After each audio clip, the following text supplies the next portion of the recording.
DR Choksi ફિન્સર્વના director Deven Choksi જોડાઈ ગયા છે. દેવેન સર, સ્વાગત આપનું CNBC બજારમાં. અને સૌથી પહેલાં તો શરૂઆત એનાથી જ કરવી છે. ગઈકાલે મોદી 3.0નો આપણને શપથ ગ્રહણ સમારોહ દેખાયો. એક મજબૂત સરકાર ફરીથી પોતાના કામમાં લાગવાની ત્યાંથી તૈયારી દર્શાવી રહી છે. બજારની નજર આમ તો ઘણા બધા પોર્ટફોલિયો પરની એના પર રહેવાની છે, પરંતુ ખાસ કરીને જે રીતથી કમિટમેન્ટ સરકાર દ્વારા આપવામાં આવ્યું હતું એને લઈને બજારમાં એક આપણે ફરી પાછો ઉત્સાહ આવતો જોવા મળ્યો છે. ગયા સોમવારનો એક દિવસ હતો કે બજારે એક નવા હાઈ બનાવ્યા, ત્યારબાદ મંગળવારના દિવસે આપણે એક મોટો ઘટાડો જોયો, પરંતુ મોટી બજાર ફરી પાછું એ જ સ્તરની આજુબાજુ આપણને કામકાજ કરતું જોવા મળી રહ્યું છે.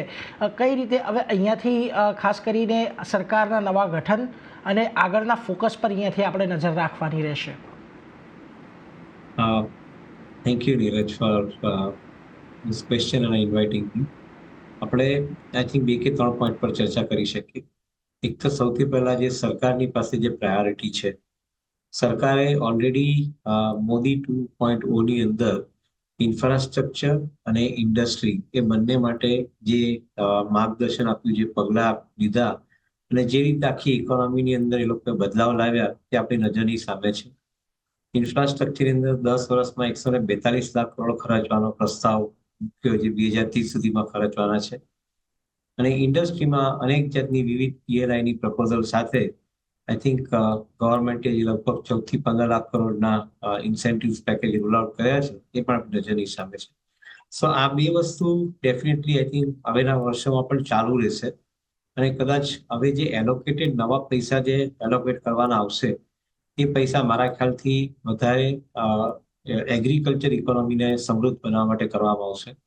એનું કારણ છે કે એક તરફ જ્યારે ફૂડ અને ફૂડ પ્રોડક્ટ્સ રિલેટેડના ઇન્ફ્લેશનને મેનેજ કરવાનું હોય, જ્યારે બીજી તરફ તમારે ઇન્ડસ્ટ્રી અને ઇન્ફ્રાસ્ટ્રક્ચરમાં પૈસા ખર્ચાતા, ત્યારે ફૂડ પ્રોડક્ટ્સના ઇન્ફ્લેશનને મેનેજ કરવું જરૂરી બને છે.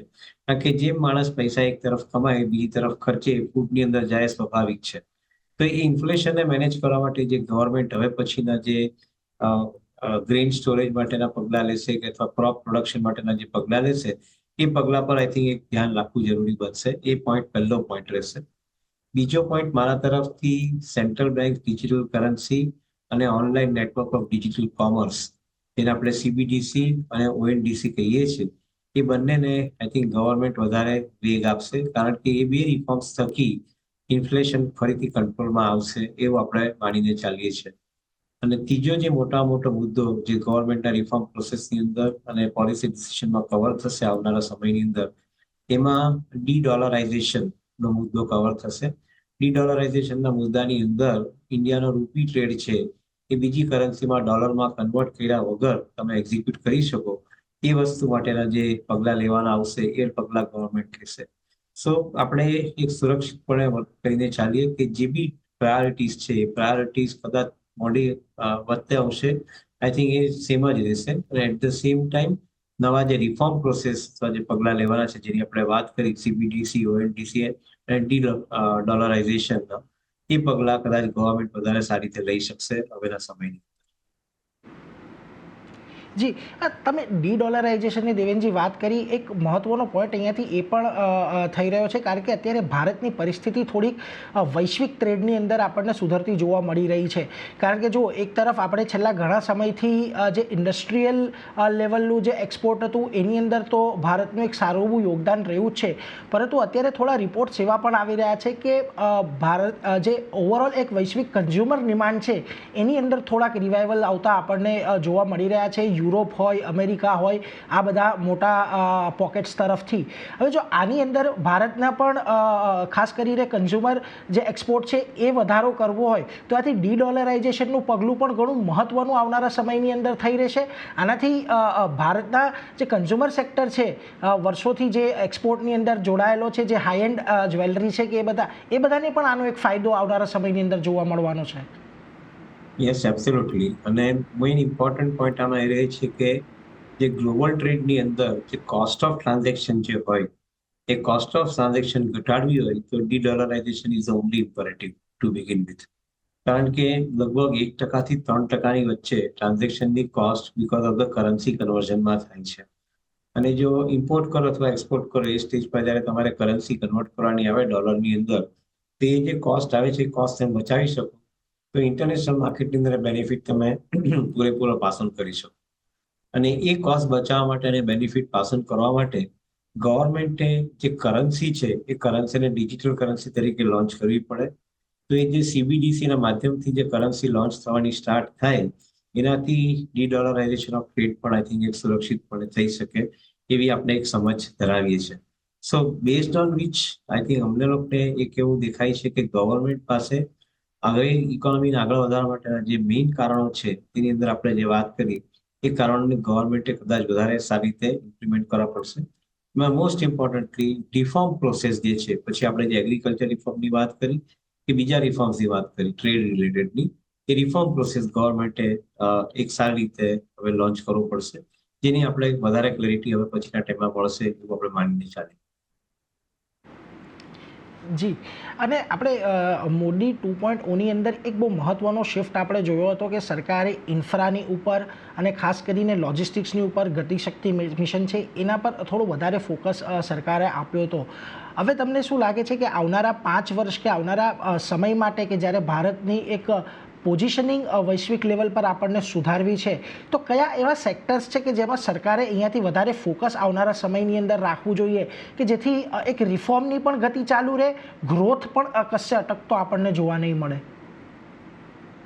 વેલ, આઈ થિંક ઇન્ફ્રાસ્ટ્રક્ચર અને PLI સ્કીમ ઇન્ડસ્ટ્રી માટે they are fired bullets, which means કે ઓલરેડી તમે એને એના ડેસ્ટિનેશન પર રીચ થતી જોઈ શકો છો. સો મારું ટાર્ગેટ પર હિટ થતી જોઈ શકો છો. સો મારા ખ્યાલથી એ બે ઇરિવર્સિબલ પ્રોસેસ છે અને આ ગવર્મેન્ટની ખાસિયત રહી છે છેલ્લા 2 ટર્મ્સની અંદર એ લોકોએ જે બી રિફોર્મ્સ પ્રોસેસ પુટઅપ કર્યા છે એ રિફોર્મ પ્રોસેસને એ લોકોએ પ્રાયોરિટી ચેન્જ કર્યા વગર આગળ વધાર્યા છે. સો ઇન્વેસ્ટમેન્ટ ઇન ઇન્ફ્રાસ્ટ્રક્ચર અને ઇન્વેસ્ટમેન્ટ થ્રુ PLI સ્કીમ, એ બે વસ્તુ મારા ખ્યાલથી કોઈ પણ પ્રાયોરિટી ચેન્જ કર્યા વગર આગળ વધશે એ બહુ સુરક્ષિત પણ આપણે કન્ક્લુડ કરી શકાય. હા, વચ્ચે અમુક એરિયાની અંદર થોડી ઘણી ઇન્ક્રીમેન્ટલ પ્રાયોરિટીઝ આપવાની સ્ટાર્ટ થશે, જે આપણે વાત કરી એગ્રીકલ્ચરલ પોઈન્ટ ઓફ વ્યૂથી. એ જ રીતે અમુક ઇન્ડસ્ટ્રી અને સેક્ટરની અંદર પણ કદાચ એ પ્રાયોરિટી થોડી ઘણી અંશે ડિપ્રાયોરિટાઇઝ કરી શકાય. મારું એવું માનવું છે કે જે રેલવે ક્ષેત્રમાં અને ડિફેન્સની અંદર અને માઇનિંગ ક્ષેત્રમાં જે ગવર્મેન્ટે ઓપન અપ કર્યું છે એની અંદર કદાચ વધારે રિફોર્મ પ્રોસેસ એડ કરવાનું ચાલુ થશે, જેને કારણે એક સારું ઇન્વેસ્ટમેન્ટ પણ ઇન્ડિયામાં આવી શકે અને એટ ધ સેમ ટાઈમ ઇન્ડિયામાંથી ડિફેન્સ રિલેટેડ એક્સપોર્ટ પણ થઈ શકે. સો એ ટાઈપના પ્રોસેસને આપણે કદાચ વધારે માન્યતા મળતી જશે એવું માનીને ચાલે. એટલે જુઓ તો ખાસ કરીને રેલવે, ડિફેન્સ એ બધા સેક્ટર છે કે ત્યાં આગળ આપણને આવનારા સમયમાં સરકારનું ફોકસ વધતું જોવા મળે છે. પરંતુ દેવેનજી, આપણે થોડી માર્કેટ પરની ચર્ચાને આગળ વધારીએ અને જો આજે જ આપણને મે મહિનાના જે ખાસ કરીને મ્યુચ્યુઅલ ફંડના ડેટા છે એ આવતા જોવા મળ્યા છે.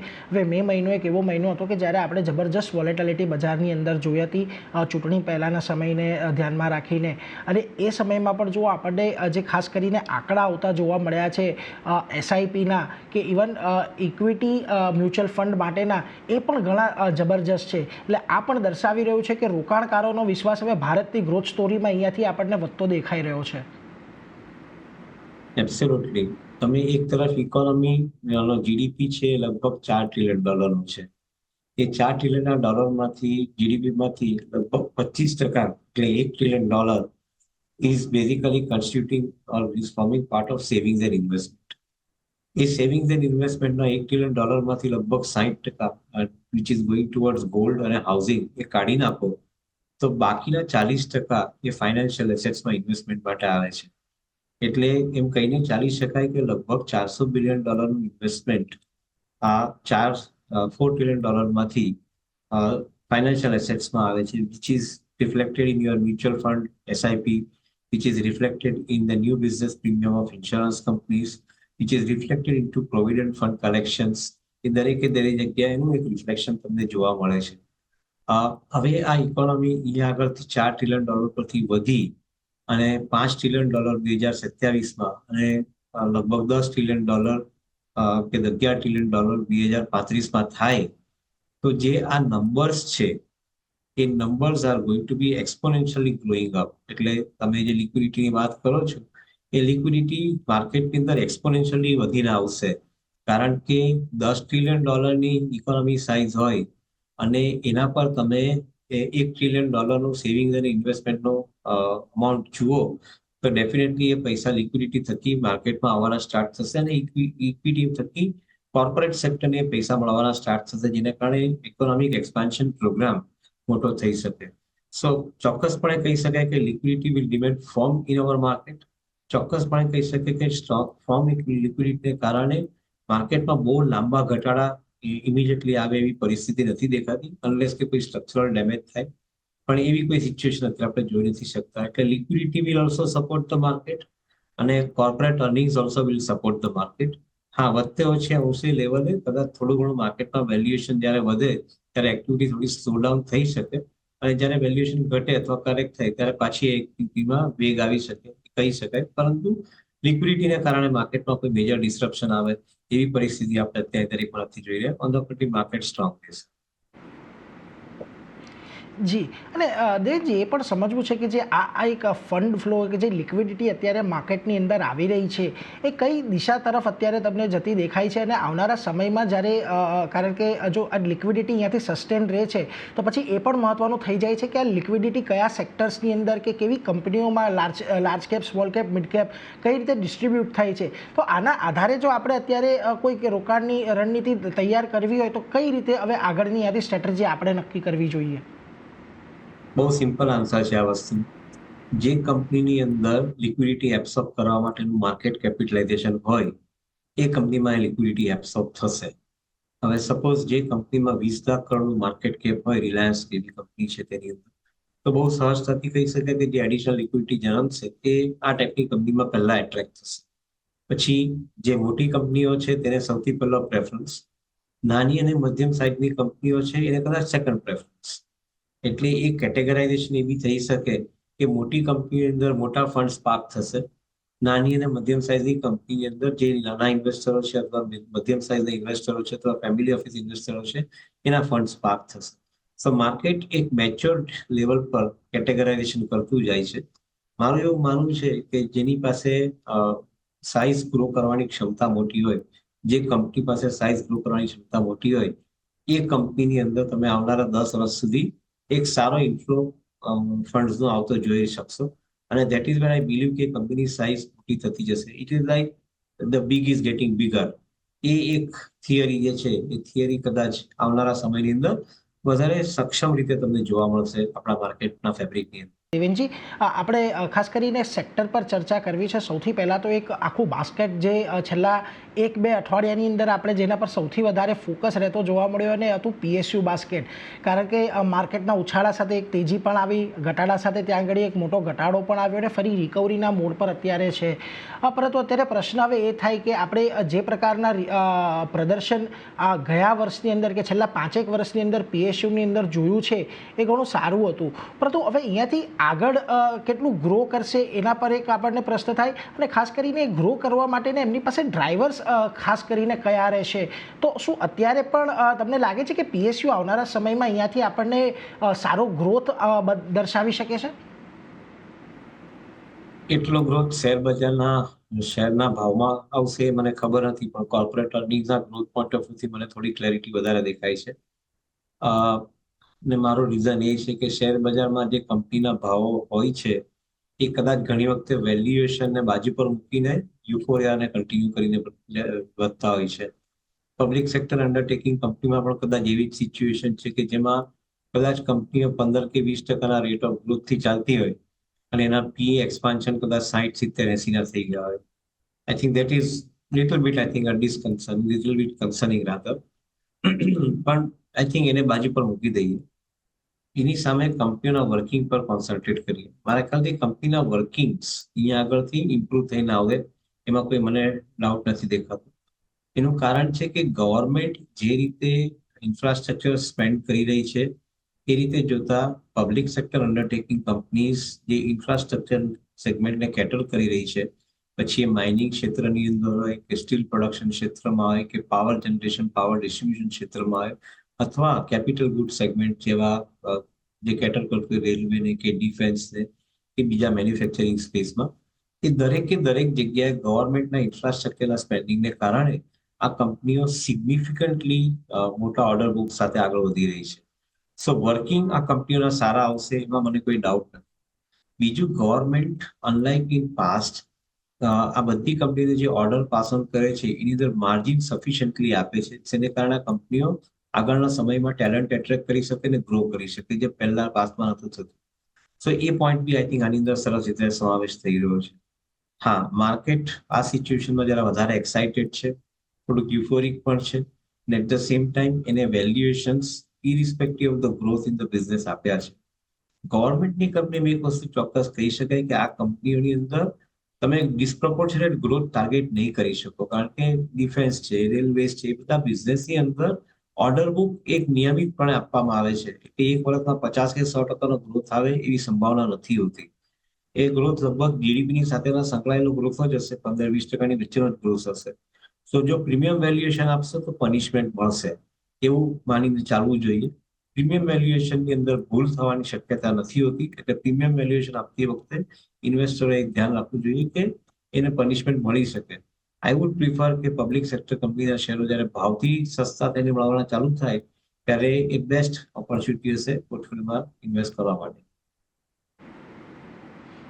એટલે જો અત્યારે ખાસ કરીને આ વસ્તુનું ધ્યાન રાખશું, એક સારી ઓપોર્ચ્યુનિટી મળતી રહેશે પીએસયુઝની અંદર પણ રોકાણ કરવાની.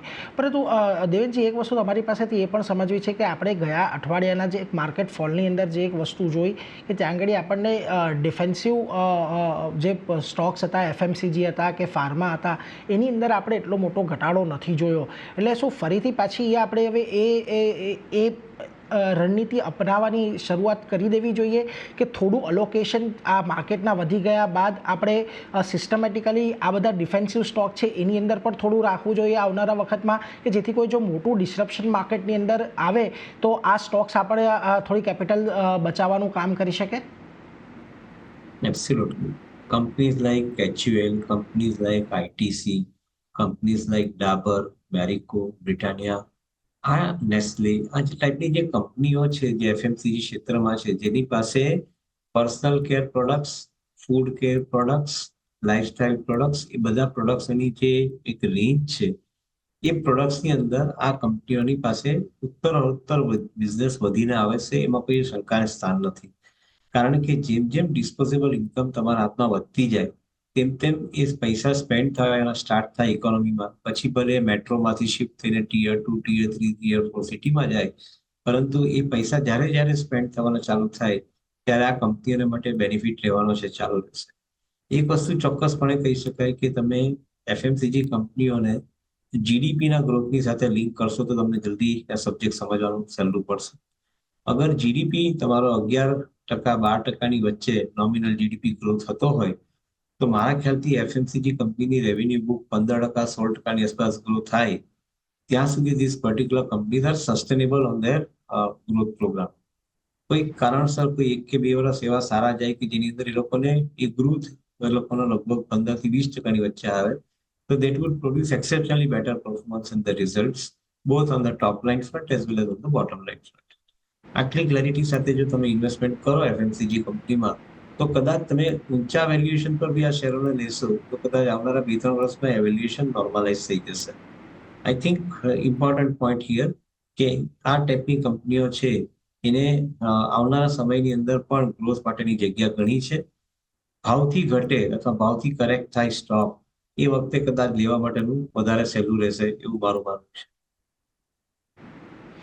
એટલે જો ગ્રોથની ક્ષમતા છે પરંતુ થોડો ભાવમાં ઘટાડો આવે ત્યારે આ બધા સ્ટોકને ચોક્કસથી આપણે પોર્ટફોલિયોમાં સ્થાન આપવું જોઈએ. પરંતુ એની સાથે દેવેનજી, આપની અત્યારે રજા લેવાનો સમય આપના તરફથી કોઈ ડિસ્ક્લોઝર? આઈ થિંક કોઈ કંપનીના નામ સાથે ઉલ્લેખ કરીને આપણે વાત કરી છે. It is only an example. It is not suggesting recommendations or it is not suggesting any view on that particular company.